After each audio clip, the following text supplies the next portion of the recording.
Hey guys, it's Emery for Preacher, Season 2, Episode 4, Viktor, and I know I am definitely very behind on this show. I apologize for that, guys, but I'm going to take the next few days or so to catch up on Preacher. I only have like 3 other episodes to watch.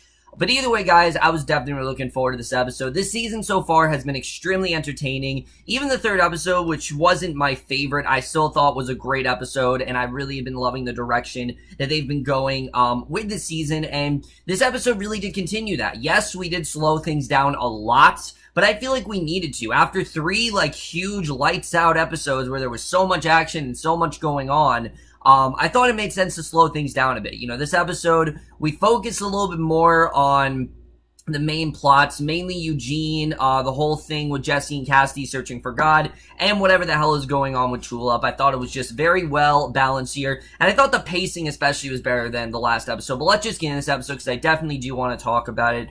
So we start off at the laundromat, right where the last one left off, and we see Viktor's man, Nick, calls in to say that they have Tulip. He asks for her gun, and Tulip takes it out of her belt and hands it over, and they take her to their SUVs and drive off. And immediately, like, holy shit, where are they taking her? Because, again, we don't know what's going on here. We just know that, obviously, Tulip's involved with these guys. We don't know how. We don't know why. You know, we don't know that stuff yet, but we're just kind of on the edge of our seat with this stuff. And I think that's something they're doing very well this season. You know, in Season 1, Tulip was a complex character-ish, but we didn't really know a lot of her motives. But now that we're getting more into what Tulip really did, you know, when she was, so many years ago, now it's making sense why Tulip has been doing the things she's doing. So the next day, Jesse arrives at Dennis's place, and Cassidy lets him in. Dennis ignores them, and Jesse says that it's his first night looking for God. It was interesting. He explains he helped a woman and asks where Tulip is, and Cassidy says that she went out and doesn't know where she is, and Jesse says that's pretty typical. He goes to take a nap, and I love how he's just like, you know what, whatever, you know, that she didn't tell me anything, and, it doesn't seem like, Tulip and Jesse are in a very good place right now. It really does not seem that way. So Viktor's men then take Tulip to their boss manor and sit her down at his desk, and a man then screams in the distance, and Tulip's cell phone rings, and it's Cassidy, and Tulip starts to text back, but she then puts the phone away as Viktor comes in. He sits down and finally wonders what exactly he's going to do with her. So immediately you're like, okay, what is up with this guy? What does he really want from Tulip? You don't know what it is, and again, that intrigue is very well, that intrigue is very well maintained throughout this episode. That's something I definitely really did love, is the intrigue of what Tulip's connection to Viktor really is here. But the other thing I really did love about this episode is the stuff we really did get with Eugene, because in the last episode we sort of got stuff with Eugene, but really not. This is really the first episode where his plot really gets moving. It's clear where they're actually going with this. So in Hell, we see first Hitler. Yes, like I said, we're dealing with Adolf Hitler here, which I think is crazy the show is willing to do something like that. But again, I mean, Preacher is a completely off-the-rails, ridiculous comic, so I think this is right in their wheelhouse. And the other prisoners emerge from their cells, and they figures that the cells were actually open for routine maintenance, and the guards will soon return. And when one prisoner starts picking on a gypsy woman, Eugene tells him to leave her alone, and the man Tyler stares Eugene's face, says that's disgusting. Of course, Eugene's used to this, so it doesn't really have much of an effect on him, which I really did like seeing. I like seeing this, less vulnerable side of Eugene. Eugene actually seems to fit in here pretty nicely at this point. So Hitler tells Tyler it's enough. Tyler challenges him. Hitler stares him. The alarms go off and everyone goes back to their hells. Eugene discovers that his cell door is actually closed, and Hitler invites him to come into his hell if he wants. And after a moment, he goes into Hitler's cell, and Hitler says it was brave sticking up for the gypsy and confirms who he is. And he admits that he started World War II and he did terrible things. And we realize that, yeah, it is that Hitler, and Hitler's hell starts up, and he finds himself in a restaurant in Munich, 1919. And we get kind of a backstory on Hitler, which, I mean, we already kind of knew, but I thought this was well done. We see he's working at a table, and a woman, Elsa, then joins him, and a Jewish man comes over, bumps into Hitler. Hitler stares him for a moment, and the man continues on. Elsa says that he owns a gallery, and Hitler should show him his drawing. And of course, if you don't know, Elsa does end up being his wife later, so basically this is how he met her. And Hitler says that he really isn't all that talented. They hear gunshots outside, and Elsa says that they're communist scum infiltrating their society, and Hitler agrees, and the setting flickers and disappears, and Eugene quickly finds himself back in the cell with Hitler. And Hitler tells him to go back to his cell. Eugene gets, and as Eugene goes, Hitler asks what his name is, and when Eugene tells him his name, Hitler then welcomes him to hell. So you get the sense that Hitler and Eugene are going to have some sort of bond, and the way the show's getting us to not necessarily care for Hitler and condone what he's doing, but more of him be like an ally to Eugene. Again, it's a very risky thing to do, but I mean, the characters we're dealing with here aren't exactly the nicest of people, and they're not exactly what I would consider, following social norms and things like that. So the fact that Hitler is the main character in the show, again, I don't think it's really that far from other things the show has done. The show has done a lot more outlandish stuff, and this is far from the most outlandish thing they've done. I mean, they've had, we start out this season, we have our main character is able to tell, he's the one who sent Eugene to hell, as we know. We got an Irish vampire we're dealing with.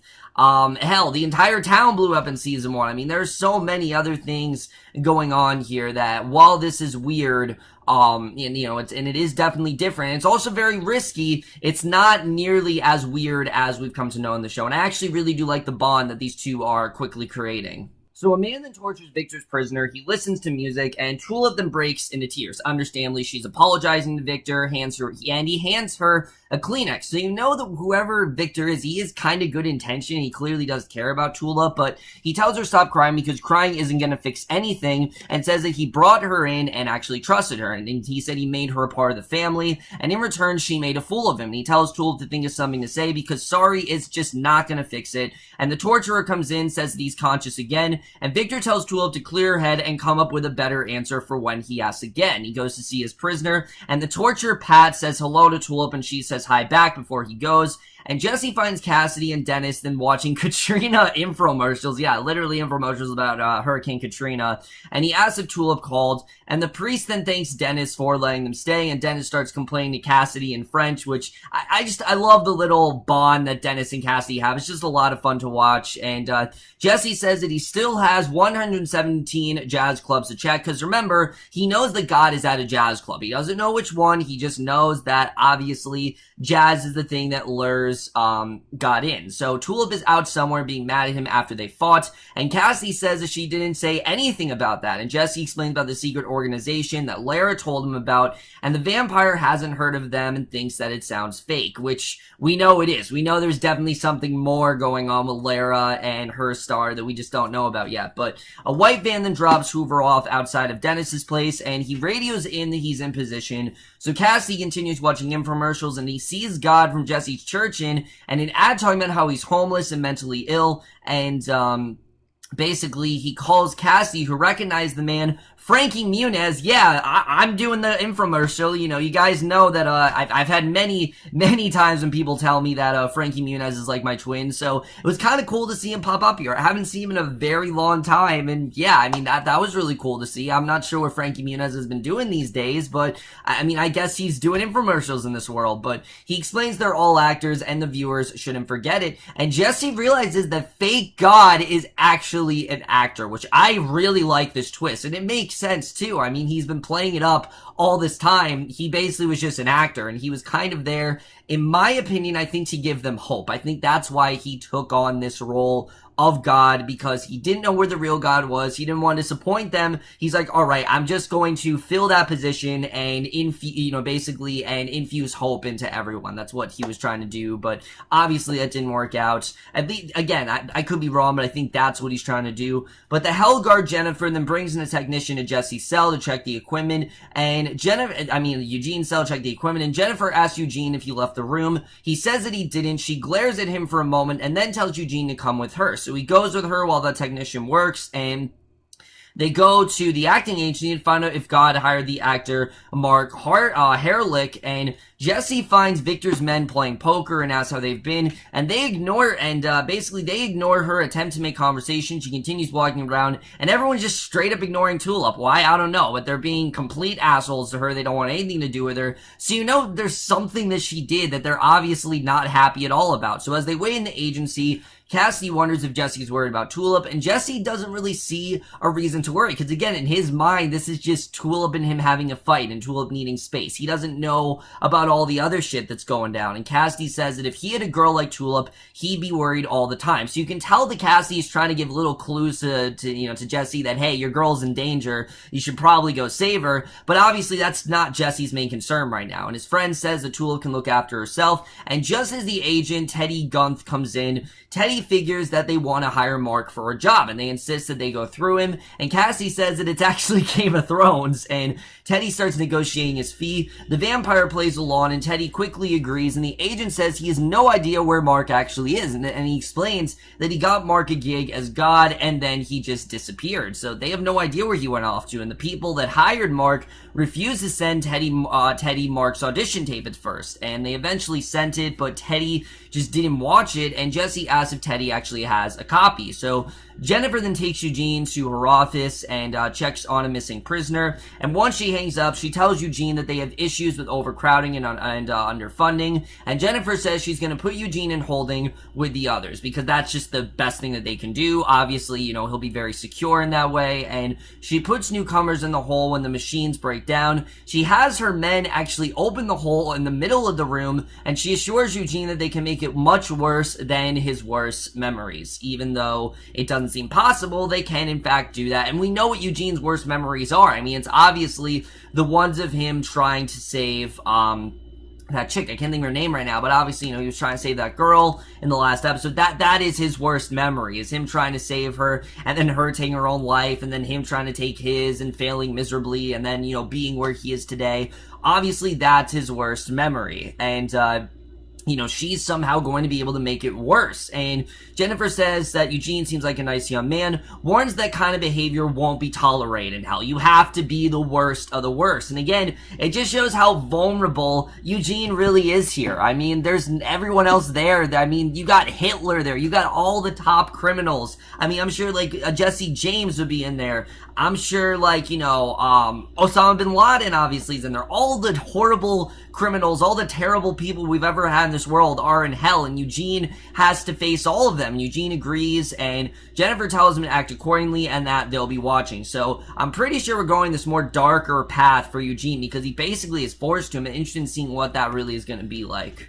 So Tulip then finds this young girl, Allie, in the dining room, and Allie ignores her at first. Again, it's clear that there's some sort of connection between the two, but she spits on her, says that she hopes her father kills her. So again, what the hell did Tulip do? I mean, obviously, she really betrayed, Viktor here. So you're like, all right, what the fuck, Tulip? What have you gotten yourself into? So Jesse and Cassidy then watch the copy of Mark's audition tape, and his employer explains his job is to reassure the faithful. The actor gets into character, he recites the lines, wrapping up with the scary prophecy, and the employer says it's an open arrangement, and Mark agrees that he's up for the commitment because it's the role of a lifetime, and they tell him that he's got the part. They shoot him dead just right then and there, and Jesse realizes that they had to do it to get him to heaven, and thinks it's weird that everything is centered on New Orleans. They want him to be the real God. So basically, Cassidy wants to call Tulip and find out what's going on, but Jesse figures that he's missing something obvious, that obviously there's something going on and he just doesn't know. But Tulip then goes back to Viktor's office. She tries to open the safe.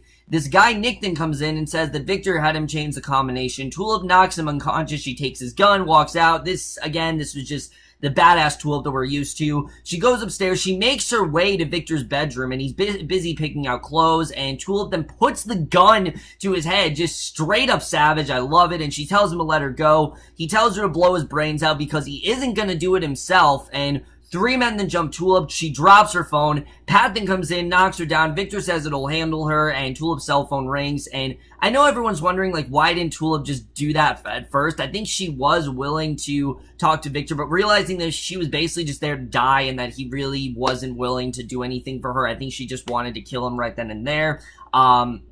But obviously that's not what ends up happening. But Eugene's then taken to holding. Hitler then greets him. He asks how Eugene's chat was with Jennifer, and Eugene says it was fine. Eugene points out that Hitler really doesn't seem so bad compared to everyone else, and it kind of makes sense. I mean, when you're in hell with all these horrible criminals and, all the people who are the worst of the worst and have committed all these bad acts, Hitler's just another one of them. Like, he is kind of just fits right in there, and he asks if he is, and Tyler and his gang come over. Tyler taunts Eugene, and when Eugene refuses, Tyler goes from him, and Hitler actually orders him to stop. And again, this was a very risky scene. It really ran the risk of being disrespectful to what happened, back then. But, obviously the Holocaust was terrible what Hitler did, but I like that the show is kind of going beyond that. Like, they're showing who Hitler was besides that. And Tyler asks him what he plans to do. Hitler tells him to just don't kill him and don't hurt him. And the other men wonder what happens to Hitler. Why is he suddenly turning over this good side? They knock him out. They beat Hitler because they've never really seen this side of him before. The others join in. Eugene yells at them to wait. They turn to him. He looks up at the cameras and then he joins in, and Jesse then watches the audition tape again. He figures if they can magnify the brief shot of the hand and find out who it belongs to. Cassie says he thinks Tulip's in trouble, admits that she told him not to say anything, and furious, Jesse demands to know where Tulip is. Again, you could tell that Cassie was trying to give little hints to Jesse, but Jesse just was not listening, and finally he tracks down Tulip, and at Viktor's manor, 2 guards are at the gate. Jesse comes up. He uses the word to get in. He orders the men not to move. He asks where Tulip is, and this ending I just really fucking love. They say they don't know. Jesse goes to Viktor's torch room. He finds the dead prisoner. Pat then hits him with a pipe. He admits that sometimes his subject hearts give out, and when Jesse wakes up, Pat admits that he's curious to know what Jesse actually did to the men. So he turns up his MP player. He grabs a sledgehammer. He just cracks Jesse over the head, which again, that was just really awesome to see. Jesse tries to use the voice, but Pat can't hear him over the music. So the 2 men fight. Jesse finally manages to stab him with a machete. He pulls out the earbuds, and I love the way this was all scored to Uptown Girl. I just thought that was a really nice touch here. He used the voices to find out where Tulip is. Pat says she's in the basement. He goes to the bedroom. He kicks in the door, finds Viktor and Tulip sitting on the bed, and before Tulip can stop him, Jesse punches Viktor, starts choking him, and she tells Jesse that he can't kill Viktor because he's her husband. So yeah, that's what Tulip has been hiding from Jesse, that all this time she has in fact been married to Viktor, and that's why she didn't want to get married. That's what that was all about. It all kind of makes sense now. And we then get to the ending. The cowboy walks up the highway into New Orleans, and that is the way the episode ends. Really great stuff overall. Let's just get into this episode and where it's going to take us into the next episode. Oh, wow. I mean, yeah, like I said, this was a slower episode, but that ending really paid off, and it definitely seems like we're getting some really interesting stuff. I mean, sure, last season we got a lot of teases between Jesse and Tulip's relationship, but we kind of always knew there was something more going on, and now it makes sense. Obviously, somehow Tulip married Viktor. We don't know what that's all about, but it makes total sense now. This is why Tulip did not want to get married to Jesse. This is why she hasn't been as receptive towards him. He's been wanting all this stuff, and it seems like they were, repairing their relationship, but she just didn't seem like she was as into it, and now it kind of makes sense. And I'm definitely interested in seeing where this is going to go. This now suddenly has become the most interesting plot point we've had all season, and I can't wait to see where we're really going with that. I think all of that is definitely very interesting, and I'm looking forward to seeing what really happens there. I know the next episode is mainly flashbacks of their relationship, and I'm totally for that because there's a whole other angle to this relationship that we just have not known about ever. And now, like I said, this really changes a lot of what we've come to know. And there's a lot more clearly going on here, and I'm definitely interested in getting into what that's all about. So I think, like I said, that definitely is the most interesting part of this episode. The whole thing going on with God, it's really confusing. I'm going to be honest with you. It's really confusing me. Is the show trying to say that God's not real? Like God was just an actor? Or is there an actual God? I mean, I can't really tell where the show's going with this. I mean, obviously there's this actor, and yes, he played God. Again, I think he did it to just restore faith into everyone and make everyone think that God actually is, out there. But is there really a God? I mean, I don't really know where the show's going with this. I don't really know where we're headed with that. I think it definitely is an interesting idea. I just don't know where the show's really headed. I think it's a fun idea that, it's God's actually an actor. I thought they had some fun with that. It's very Preacher-esque for them to do that. But in general, I just don't really know where we're headed with the whole finding God thing. And it seems like that's going to take a back seat to Tulip's arc. I think that's going to be going on for quite a few episodes, and I'm fine with that. I think, honestly, like I said, it's just become the most interesting arc of the season, and I'm interested in getting into this, like, immediately. I really want to know how the hell is Tulip been married to Viktor all this time, and what's really going on there, and why did she betray him? How this all really come about, we don't really know, and I think that definitely is very interesting, and suddenly, a lot of things are suddenly making sense. I mean, the scene in the first episode where she's, like, on the run, I mean, maybe she was getting away from Viktor, who knows? I mean, I think we're definitely gonna get a lot of, answers in the next several episodes, so we'll have to see what that's really all about. Have to say, my most surprising thing in this episode that I didn't think I was gonna like, but I really did, was Eugene and Hitler. I'm really liking where we're going with this, because sure, Hitler was a horrible man. I mean, downright one of the worst people to ever exist, in the United States ever. I mean, not even in the United States, but in the world ever. I mean, he's one of the worst men there. I mean, he committed straight up genocide. He obviously, was pretty much the ringleader of the Holocaust and things like that. But the show clearly is looking beyond that, that in Hitler, he's never really had someone like Eugene before, who's really respected him in a way where, the other prisoners haven't. All the other prisoners just so mean-spirited, and Hitler's not used to someone like Eugene. It's clear Eugene is somehow seeing the good in Hitler. Like, he and Hitler are actually bonding, which I think is really interesting. And Pip Torrens, he's doing a really good job of keeping the, persona of Hitler, that really just very direct and very menacing side of Hitler, but also kind of giving Hitler just a little bit of heart, and I think it's interesting the way he's doing that. I mean, again, it runs the risk of being very unsympathetic to everyone that died in the Holocaust, but it's clear the show is looking beyond that. It's trying to be a little bit more focused, less on, okay, this is what Hitler did. We already know the evil things that Hitler did and the sins that he committed. Now let's talk about, who Hitler is in hell. Within all these people, Hitler just isn't as bad as the rest of these prisoners are, which I think is an interesting idea. And the fact that Eugene has to go down this darker path, I'm definitely interested in getting into, because Jennifer's telling him, look, you don't really fit in here. So I'm interested in seeing what that's all about. I think his stuff was definitely very interesting here, and I really did like what we got there. Overall, guys, this was another really solid episode. I really enjoyed where we're headed with this. I don't know where we're headed with this whole Tulip and Jesse situation. Are they gonna stay together? Is this gonna be the thing that kind of ends their relationship for good? I mean, I don't really know at this point. We'll have to see really where that's gonna go. But again, I'm really intrigued. They really are doing a good job with keeping things interesting, and that's something I'm really loving about this season so far. I'm into it so much more than it was with season 1. This was another really great episode, and I'm definitely gonna give Preacher season 2 episode 4 Viktor the same grade I gave episode 3, ironically, which is of course a B+.